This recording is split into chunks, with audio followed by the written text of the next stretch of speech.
Hello friends, welcome to career guidance session. जैसे कि 10th board exams over हो चुके हैं और बच्चों और पेरेंट्स को कंफ्यूजन है कि कौन सा सब्जेक्ट लें और कौन से स्ट्रीम में जाएं। ये कंफ्यूजन दूर करने के लिए हमारे साथ है करियर काउंसलर एम के जिन सर, जिन्हें 40 इयर्स का एक्सपीरियंस है और उन्होंने बहुत ही डॉक्टर्स और इंजीनियर्स बनाए हैं। तो सर, आप बताइए कि पेरेंट्स और बच्चों का ये कंफ्यूजन कैसे दूर कर सकते हैं और उन्हें क्या करना चाहिए। देखिए, ये जो मौका है आफ्टर क्लास 10th, ये पेरेंट्स और बच्चों के लिए सबसे ज़्यादा कंफ्यूजन वाला मौका है। क्या करें, क्या सब्जेक्ट लें, कैसा कैरियर होगा। इवन कई बार तो बच्चे को भी ये कॉन्फिडेंस नहीं होता है कि क्या ये मैं कर पाऊँगा या नहीं कर पाऊँगा। और फिर जब ये सारा कन्फ्यूजन होता है तो बात एक ही बात पर आकर रुक जाती है कि चलो देखते हैं बोर्ड में मेरे कितने परसेंटेज आएंगे। जितने परसेंटेज आएंगे उसके अकॉर्डिंग मैं सब्जेक्ट ले लूँगा, स्कूल मुझे सब्जेक्ट दे देगा। इट मीन्स यहाँ सबसे बड़ा जो गलती होने वाला है वो ये पॉइंट है कि मैं मेरा कुछ भी नहीं सोच सकता हूँ। पेरेंट्स बिल्कुल नहीं सोच सकते हैं। केवल वो एक 10th क्लास का रिजल्ट आएगा और उसका डिसीजन भी एक थर्ड पार्टी लेगी। कौन सा? स्कूल। कि आपको हम अगर 80 से ऊपर परसेंटेज है तो साइंस दे देंगे, 80 से नीचे हैं तो हम आपको कॉमर्स दे देंगे, या और कुछ नीचे हैं तो आपको आर्ट्स दे देंगे। आपका कुछ नहीं है। इट मीन्स जो 12 13 14 साल तक पूरी पढ़ाई की है किसी सपने के साथ में, और पापा ने जो पहले दिन जब वो पैदा नहीं हुआ था ना बच्चा, उसके पहले गीत गाया था कि पापा कहते हैं बड़ा नाम करेगा, बेटा हमारा ऐसा काम करेगा, सब कुछ खत्म हो गया। सिर्फ एक ही बात लाइफ में रही कि कितने परसेंटेज आ सकते हैं।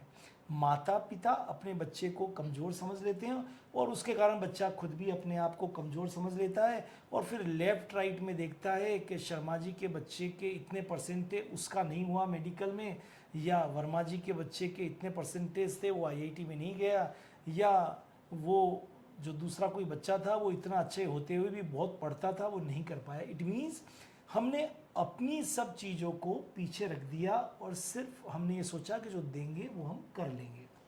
पर ये लाइफ है, ये कैरियर है, इसमें ऐसा नहीं होता है। आपको मैं यही कहूँगा कि एक अच्छे कैरियर काउंसलर से आप पहले जानिए कि मैं कौन सा सब्जेक्ट लूँगा तो मैं क्या बन सकता हूँ, इसमें मुझे क्या क्या करना पड़ेगा। हो सकता है किसी दूसरे का जिसका सिलेक्शन नहीं हुआ या किसी तीसरे का जिसका सिलेक्शन है उसने कुछ गलतियां की होगी, तो आप वो गलतियां ना करें। किसी कैरियर काउंसलर के साथ बैठें, सारी चीज़ों को प्लान करें या राय लें, राइट, कि मुझे क्या करना है और आगे कैरियर मेरा कैसे बनेगा। तो ये जो मौका है, इस मौके पर सबसे ज़्यादा सोचने की ज़रूरत है, समझदारी से डिसीजन लेने की ज़रूरत है, क्योंकि ये ऐसा रास्ता है जिस पे आप एक बार चल गए तो फिर 5 से 6 साल आपको चलना पड़ेगा और उसी से आपका वैसा ही कैरियर बनेगा। आपने अच्छा कर लिया तो अच्छा कैरियर बनेगा, आपने अच्छा नहीं कर पाए तो जो आप बनना चाहते थे वो बनेंगे नहीं, और जो थोड़ा बहुत कुछ कर भी सकते थे वो भी आपकी लाइफ से ख़त्म हो जाएगा, क्योंकि आप उसमें अच्छा कर ही नहीं पा रहे हो। आप एक बोझ को ढो रहे हो, राइट। तो जब आप एक बोझ को ढोगे तो क्या करना पड़ेगा? समझौता करना पड़ेगा।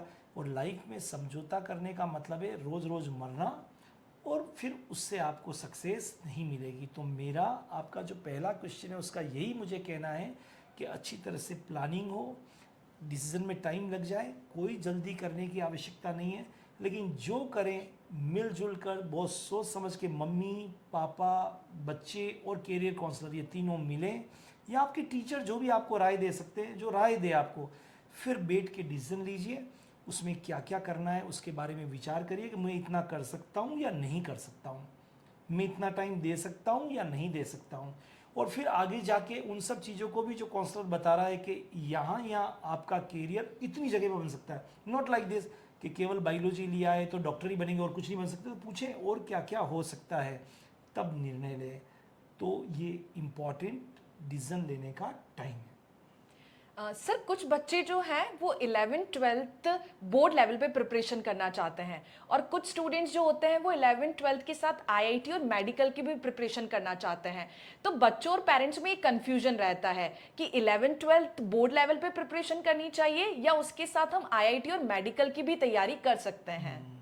ये तो सबसे भारी कन्फ्यूजन है, क्योंकि आपने अगर डिसीजन लिया है बायोलॉजी लेने का और साथ में सोचा है कि मैं बायोलॉजी इसलिए ले रहा हूँ क्योंकि मुझे डॉक्टर बनना है, और आप फिर उस 11th क्लास के अंदर केवल आप 11th कर रहे हैं, केवल आप 12th में जाएंगे तो आप 12th कर रहे हैं, क्योंकि 11th अगर आपका फाउंडेशन स्ट्रांग नहीं है तो 12th में आप नहीं कर सकते।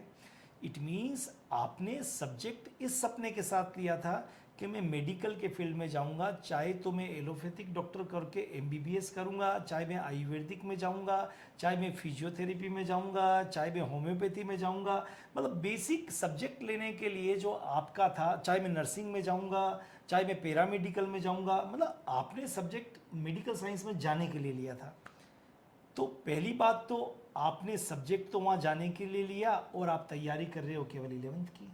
हाँ, ये बात ज़रूरी है कि 11th और 12th होना ज़रूरी है, तभी आप वहाँ जा सकते हो, क्योंकि रूल है कि 50% मार्क्स 11th-12th में होना चाहिए।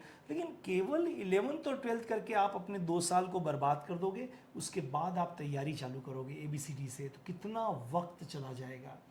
इसी तरह से आपने मान लीजिए मैथमेटिक्स लिया है, अब मैथमेटिक्स इसलिए लिया कि मैं कंप्यूटर साइंस इंजीनियर बनूंगा, मैं इलेक्ट्रॉनिक्स में जाऊंगा, मैं इलेक्ट्रिकल में जाऊंगा, मैं आर्टिफिशियल इंटेलिजेंस के अंदर जाऊंगा, मैं रोबोटिक्स में जाऊंगा, मैं माइनिंग में जाऊंगा, मैं ऑटोमोबाइल में जाऊंगा। सपना तो ये था आपका, मैं कंप्यूटर साइंस में जाके हार्डवेयर सॉफ्टवेयर में काम करूंगा, सपना आपका ये था, इसलिए आपने लिया था मैथमेटिक्स। और आप कर क्या रहे हो, केवल वो 11th के बोर्ड की किताबें कर रहे हो।